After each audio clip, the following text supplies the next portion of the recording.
বিসমিল্লাহির রহমানির রহিম। সম্মানিত বিনিয়োগকারী ভাই বোনেরা, আসসালামু আলাইকুম ওয়া রাহমাতুল্লাহি ওয়া বারাকাতুহু। শুভ অপরাহ্ন। আজ 5 জুলাই, রোজ শনিবার।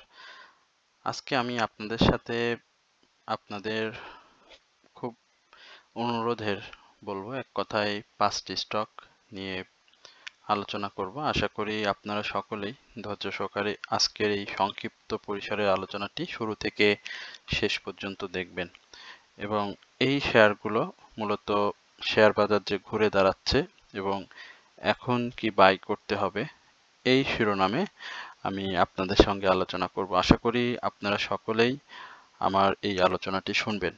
প্রথমবারের মতো যারা আমার চ্যানেলে নতুন আমাকে শুনছেন তাদেরকে বিনীতভাবে অনুরোধ করব অবশ্যই আমার চ্যানেলটি সাবস্ক্রাইব করবেন। আপনাদের যদি কোনো অনুরোধের স্টক থেকে থাকে সেটি অবশ্যই আপনারা কমেন্ট সেকশনে লিখে আমাকে জানাবেন। আমি আপনাদের অনুরোধের স্টক নিয়েই কথা বলে থাকি আমার এই চ্যানেলে, সুতরাং আপনারা যত বেশি কমেন্টস করবেন আপনাদের ওই স্টকগুলো আমি ঠিক ততটাই আলোচনা করার চেষ্টা করব।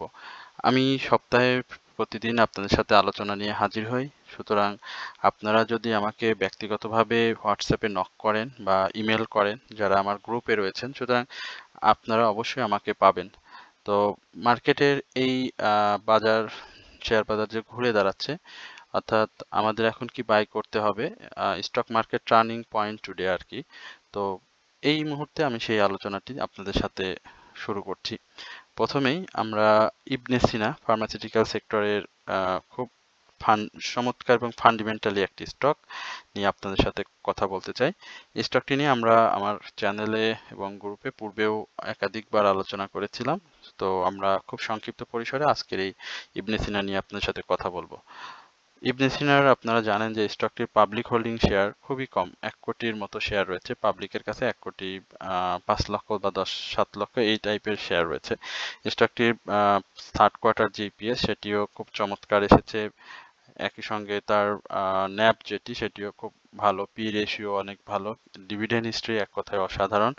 এই বছরও প্রায় 63-64% মতো ক্যাশ ডিভিডেন্ড দিয়েছে। স্টকটির সব থেকে ভালো যে দিকটি হচ্ছে সেটি হচ্ছে সে কারেকশনে আসে এবং কারেকশন শেষ করে পূর্বের যে হাই থাকে সেই হাইয়ের কাছাকাছি আবারও প্রাইস মুভমেন্টটা নিয়ে যায়।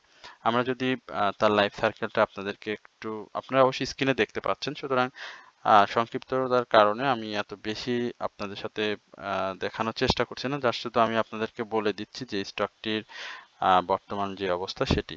স্টকটির আজকের আমরা যে শনিবার আলোচনা করছি বন্ধের দিন, আমরা দেখতে পাচ্ছি 288 টাকা 90 পয়সায় অবস্থান করছে। স্টকটি এর আগেও ইয়ারলি যে লটি করেছিল সেটি 240 টাকাতে ছিল। আমি আপনাদের বলি এই ইবনে সিনা আমারই এক সময় বাই করা ছিল 314 টাকাতে এবং পরবর্তীতে দেখেন যারা মার্কেট অ্যানালাইসিস করে বা বাজার সম্বন্ধে একটু বুঝতে পারে তারা কিন্তু স্টপ লস নেওয়ার অ্যাবিলিটি রাখে এবং তারা কোথায় ব্রেকআউট বা কোথায় থেকে প্রফিটটা টেক করতে হবে এই বিষয়গুলো খুব সুন্দরভাবে বোঝার সক্ষমতা তাদের, কম্পিটেন্ট তাদের রয়েছে।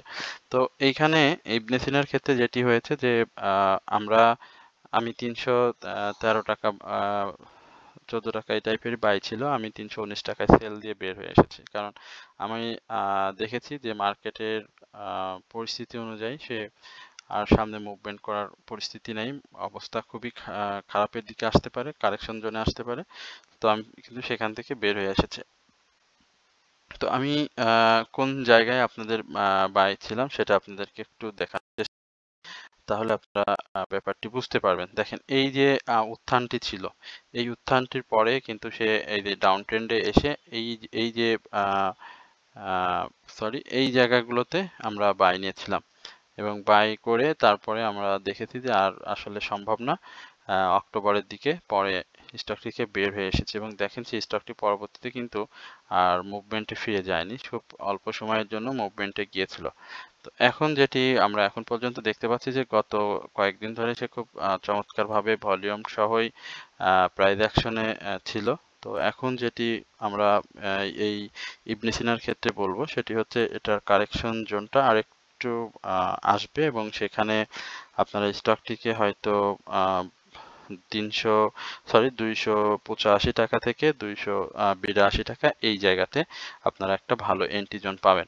তবে স্টকটির যে হিস্টোগ্রামের বার, এমএসিডি বা মুভিং এভারেজ যেটি রয়েছে, সেখানে আমরা এখন পর্যন্ত বাই সিগন্যাল দেখতে পাচ্ছি, বাট মুভিং এভারেজ এবং প্রাইস অ্যাকশন সেটা কিন্তু খুব কাছাকাছি অবস্থান করছে। সুতরাং আমি বলবো যে কারেকশন জোন যেটি বললাম 282 থেকে 86, এই জায়গাটাতে আপনারা এন্ট্রি নিলে আবারও প্রফিট টেক করতে পারবেন। যেহেতু স্টকটি ফার্মাসিউটিক্যাল সেক্টরের এবং মুভমেন্ট রয়েছে সেক্টর বাই, সেক্ষেত্রে আমরা স্টকটিকে ভালো জায়গায় দেখতে পাবো।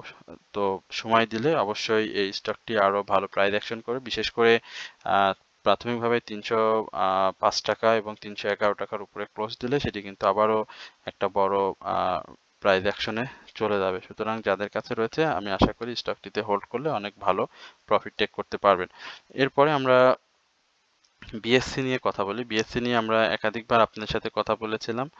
তো বিএসসির বিষয়টা আপনারা দেখতে পাচ্ছেন যে বিএসসির অনেক নিউজ কেন্দ্রিক অনেকেই অনেক তথ্য আমার কাছে জানতে চাইছেন যে মাদার ভেসেল ক্রয় যেটি, সেটি তো আপনাদের কাছে পূর্বে কয়েকদিন আলোচনা করেছিলাম এবং সেখানে আপনারা বিএসসি কে দেখেছেন যে বিএসসি কিন্তু প্রাইস অ্যাকশন করে একটা সাইডওয়েজ মুভমেন্টে এই মুহূর্তে রয়েছে, কারণ মার্কেটে যে পরিস্থিতি, সেই পরিস্থিতিতে কিন্তু অনেক স্টকে এই মুহূর্তে প্রাইস অ্যাকশনে ফিরতে পারেনি।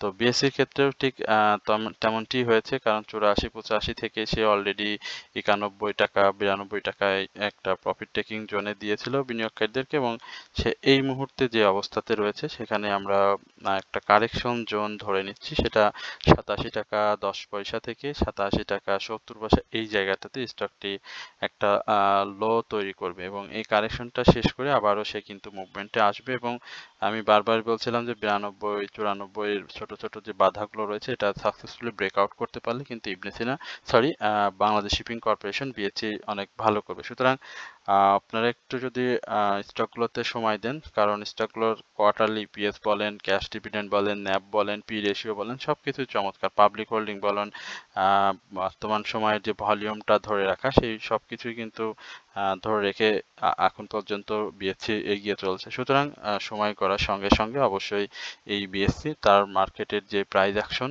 স্টকটির যে প্রাইস অ্যাকশন, সেটি কিন্তু সে করবে। আর আর এরপরে আপনাদের খুব পছন্দের একটি শেয়ার রয়েছে, সেটি হচ্ছে ইএইচএল। আমার খুব ব্যক্তিগতভাবে অনেক পছন্দের এই স্টকটি, ইস্টার্ন হাউজিং লিমিটেড। আমরা আপনারা জানেন হয়তো যে এই স্টকটি যখন থার্ড কোয়ার্টার ইপিএসটা ফ্লাশ করে, তখন কিন্তু এই স্টকটির প্রাইসটা ছিল 73 টাকা এবং 72 টাকা, 73 টাকার আশেপাশে, এবং সেই প্রাইসটা কিন্তু এখন পর্যন্ত রয়েছে। অর্থাৎ এই প্রাইসটাকে সে এখন পর্যন্ত কিন্তু আপ ট্রেন্ডে নিয়ে যেতে পারেনি। অর্থাৎ 29শে এপ্রিল সে তার এই থার্ড কোয়ার্টার ইপিএসটা প্রকাশ করে, অর্থাৎ মে জুন। তো এখন পর্যন্ত সে জায়গাটাতেই রয়েছে, মুভমেন্টে যাওয়ার জন্য চেষ্টা করছে। প্যাটার্নটাও এখন পর্যন্ত সেভাবে স্ট্রং প্যাটার্ন তৈরি করার যে ধরনের প্রবণতা, সেটাও কিন্তু এখন পর্যন্ত সে করতে পারেনি। বাট আমরা তার ভলিউম যেটি, সেই ভলিউমটা গত দিনে দেখেছি যে একটু বৃদ্ধি পেয়েছে, বায়ার রয়েছে স্টকটিতে, এবং বারবারই বলেছিলাম যে 76-77 এই ব্যারিয়ারটাকে তাকে সাকসেসফুলি ব্রেকআউট করতে হবে, এবং সেই ব্রেকআউটটা করতে পারলে 80 থেকে 84 খুব নিমিষেই আমরা এই ইএইচএল কে দেখতে পাবো। এখন যদি কেউ এন্ট্রি নিতে চান, তাহলে আমি বলবো যে এটা অবশ্যই আপনার কোনো ভয়ের কোনো কারণ হবে না স্টকটি, কারণ স্টকটি এই জায়গাগুলো খুব সে লাইক করে। আপনি যদি এই জায়গাটাতে দেখেন, এই ফেব্রুয়ারিতে দেখেন, এই ফেব্রুয়ারি থেকে এই পর্যন্ত এই 73-74 জায়গা কিন্তু সে অনেকবার তৈরি করেছে। আপনি যদি এই দিকটাতে দেখেন, অ্যাভেলেবেল টাইম আপনি এই স্টকটিকে পাবেন। সুতরাং এই জায়গাগুলো এখন পর্যন্ত যেহেতু তার ইপিএসটা ভালো রয়েছে, সেহেতু এই জায়গাগুলো নিরাপদ। হয়তো একটু ডাউন ট্রেন্ডে এসে আবারও এই জায়গাতে আসবে, হয়তো 1 সপ্তাহ বা 2 সপ্তাহ সময় নেবে, বাট যেহেতু সে প্রাইস অ্যাকশনে ফিরবে চেষ্টা করছে, সুতরাং আপনারা অবশ্যই স্টকটিকে সেই জায়গাতে পেয়ে যাবেন। এরপরে আমরা আপনাদের আরো একটু পছন্দের শেয়ার ফার্মাসিউটিক্যালের জেইচআরএমএল, এই স্টকটি নিয়েও অনেকের অনেক প্রত্যাশা এবং অনেক প্রশ্ন, যে স্টকটি দীর্ঘদিন ধরে প্রাইস অ্যাকশনে নেই।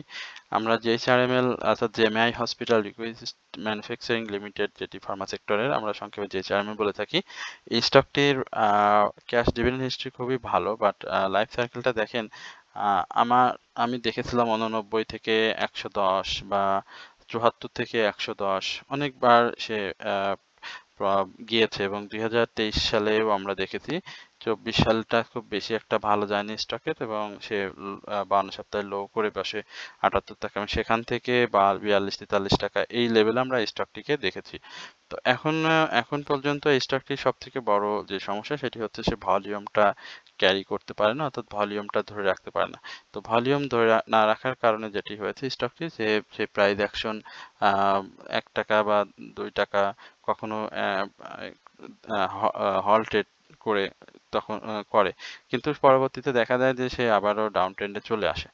এখন পর্যন্ত এই জায়গাটা, অর্থাৎ এই 47 টাকা 46 টাকার এই জায়গাটা আমরা জুন জুলাই মে এই জায়গাগুলোতে বা এপ্রিলে আমরা এই জায়গাটাতে সে দেখেছি, অর্থাৎ 2-3 টাকার যে প্রফিট এই জায়গাটাতে তাকে আমরা দেখতে পেয়েছি। বাট মার্চের দিকে এই স্টকটি কিন্তু এই জানুয়ারি ফেব্রুয়ারি মার্চ এই জায়গা থেকে কিন্তু সে 52 54 53 এই জায়গাতে কিন্তু সে কন্টিনিউয়াসলি প্রাইসটাকে ধরে রেখেছিল। এখন ভলিউমটা সেইভাবে কন্টিনিউ করা না কারণে সেই প্রাইসটাকেও ধরে রাখতে পারেনি, এবং থার্ড কোয়ার্টার ইপিএস সেটিও খারাপ এসেছে। গত দিনের যে ক্লোজিং ক্যান্ডেল সেটিও কিন্তু খুব ভালো না। এখানে দেখতে পাচ্ছেন যে তার উপরের যদিও সে হাইয়ের উপরে ক্লোজ করেছে, স্বাভাবিকভাবেই পজিটিভ মুভমেন্টে বলা যায়, কিন্তু না দুঃখিত, পজিটিভ ভাবেই খরচ করেন। 80 পয়সা ছিল, 60 পয়সায় ক্লোজ করেছে। এখানে তার যে ক্যান্ডেল সেখানে উপরে শ্যাডো অনেক বেশি, এবং দুর্বল একটি ক্যান্ডেল, বাট সাপোর্টটাকে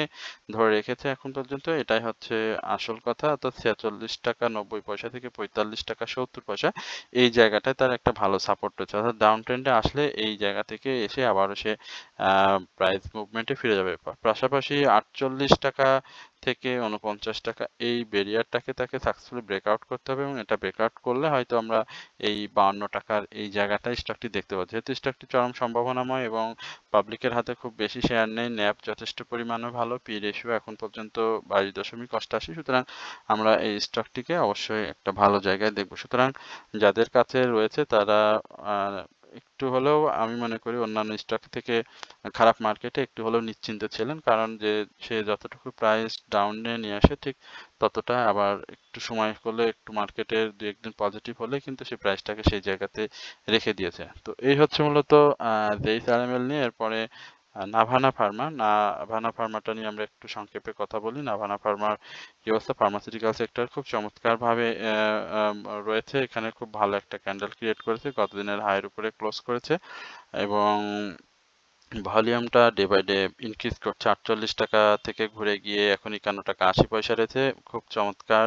এবং এই চমৎকার মুভমেন্টটা আমরা কিন্তু আগেও তা দেখেছি, মার্চের দিকে দেখেছি, এপ্রিলে দেখেছি, যে মুভমেন্ট সেই 44 টাকা থেকে বা 45 টাকা থেকে 51 টাকা, বা পরবর্তীতে ডিসেম্বরেও আমরা তার একটা মুভমেন্ট দেখেছিলাম 2024-এর। তো এখন এই মুহূর্তে 56 টাকার উপরে একটা ক্লোজ দিতে হবে। এই মুভমেন্টটাতে 56 টাকার উপরে ক্লোজ দেওয়া খুব ভালোভাবে পসিবিলিটি রয়েছে নাভানা ফার্মার, এবং থার্ড কোয়ার্টার ইপিএস ভালো, ক্যাশ ডিভিডেন্ড হিস্ট্রি খুবই ভালো, ন্যাব যথেষ্ট পরিমাণে ভালো, পি রেশিও রয়েছে চমৎকার।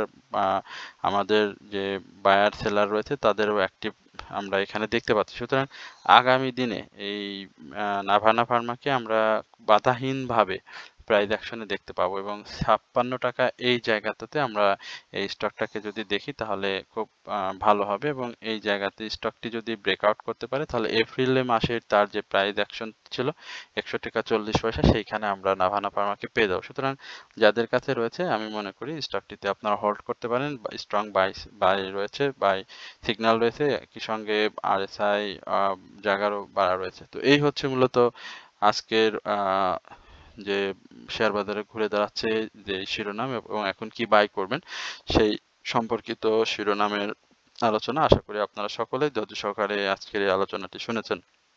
সকলেই ভালো থাকবেন, সুস্থ থাকবেন, এই প্রত্যাশায় আজকের আলোচনা এখানে শেষ করছি। আসসালামু আলাইকুম ওয়া রাহমাতুল্লাহি ওয়া বারাকাতুহু।